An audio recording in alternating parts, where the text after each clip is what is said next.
ज्यांनी रक्त सांडलं स्वराज्यासाठी, जिथे इतिहासाने घेतला अभिमानाचा श्वास. अहो पावन झाली ही भूमी, जिथे शंभू राजेंनी घेतला अखेरचा श्वास. स्थळ श्री क्षेत्र तुळापूर, धर्मवीर छत्रपती संभाजी महाराज समाधी. नमस्कार मित्रांनो, मी श्रीकांत लाटे तुम्हा सर्वांचं स्वागत करतो वाईब्रोच्या यूट्यूब चॅनलवर.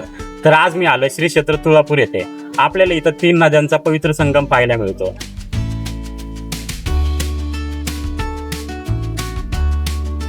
तर मित्रांनो, आपल्या इथं पवित्र त्रिवेणी संगमासोबतच छत्रपती संभाजी महाराजांची समाधी सुद्धा पाहायला मिळते. तर आज आपण छत्रपती संभाजी महाराजांच्या समाधीच्या चरणी नतमस्तक होऊया. चला.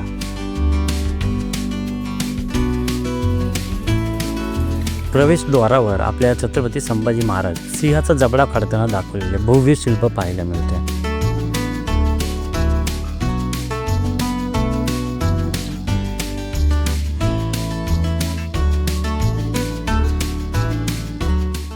प्रवेशद्वारातून आत आल्यावर सर्वप्रथम आपल्याला कवी कलश यांची समाधी दिसते.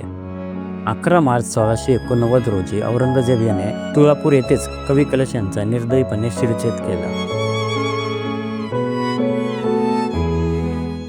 दिनांक 16 जानेवारी 1681 हा दिवस संपूर्ण स्वराज्यासाठी खूप आनंदाचा आणि अभिमानाचा दिवस होता. कारण छत्रपती शिवाजी महाराजांच्या निधनानंतर स्वराज्यावर खूप मोठे संकट आले होते. अशाच कठीण परिस्थितीत वयाच्या अवघ्या 23व्या वर्षी रायगडावर छत्रपती संभाजी महाराजांचा राज्याभिषेक झाला आणि ते स्वराज्याचे दुसरे छत्रपती बनले. राज्याभिषेकानंतर छत्रपती संभाजी महाराजांनी तब्बल 9 वर्षे मुघल, पोर्तुगीज, सिद्धी आणि इतर शत्रूंविरुद्ध अखंड संघर्ष केला. या काळात महाराजांनी विविध मोहिमा देखील राबवल्या. त्यातील महत्त्वाच्या मोहिमा म्हणजे बुऱ्हाणपूरची धाडसी मोहीम राबवून मुघलांना मोठा धक्का दिला. जंजिऱ्याच्या सिद्धीविरुद्ध मोहीम केली. गोव्यात पोर्तुगीजांविरुद्ध ही स्वारी केली. इतिहास साक्ष देतो की संभाजी महाराजांनी अत्यंत कठीण परिस्थितीत हे स्वराज्य टिकवून ठेवले आणि औरंगजेबाला दक्षिणेत रोखून धरले. तर अशा शूर छत्रपती महाराजांच्या समाधीवर आपण नतमस्तक होऊया. चला.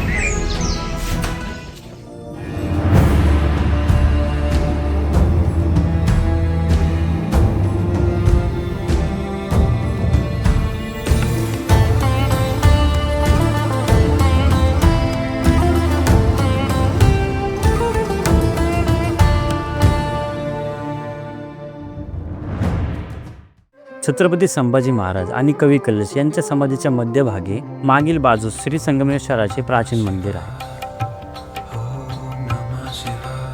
मंदिराच्या आवारात आपल्याला मोठी दीपमाळ पाहायला मिळते.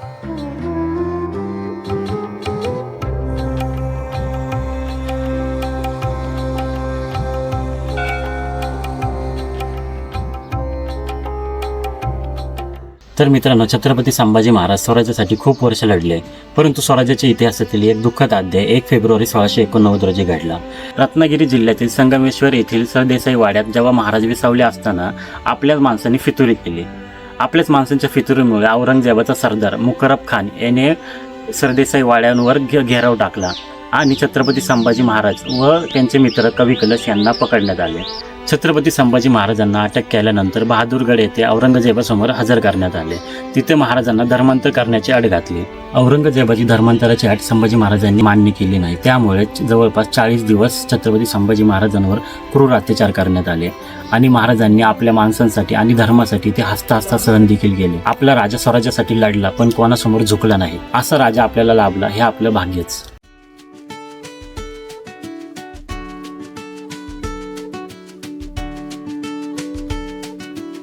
तर मित्रांनो, आता आपण तुळापूर येथील पवित्र स्थान मानले जाणाऱ्या भीमा, भामा, इंद्रायणी या नद्यांच्या त्रिवेणी संगमाकडे जाऊया.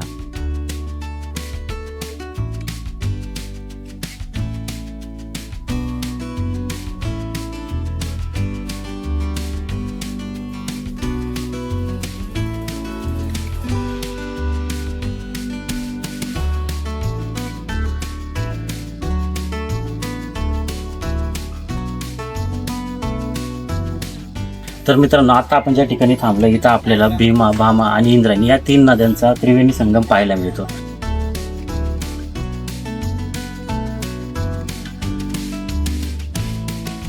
तर मित्रांनो, तुळापूर हे भीमा, भामा आणि इंद्रायणी या 3 नद्याच्या संगमाचे पवित्र स्थान आहे.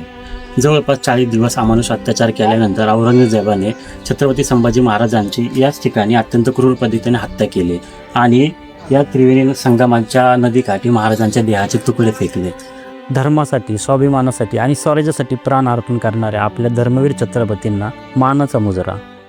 पार्ट 2. स्थळ वडू बुद्रुक गाव. संभाजी महाराजांवर अंत्यसंस्कार याच ठिकाणी झाले.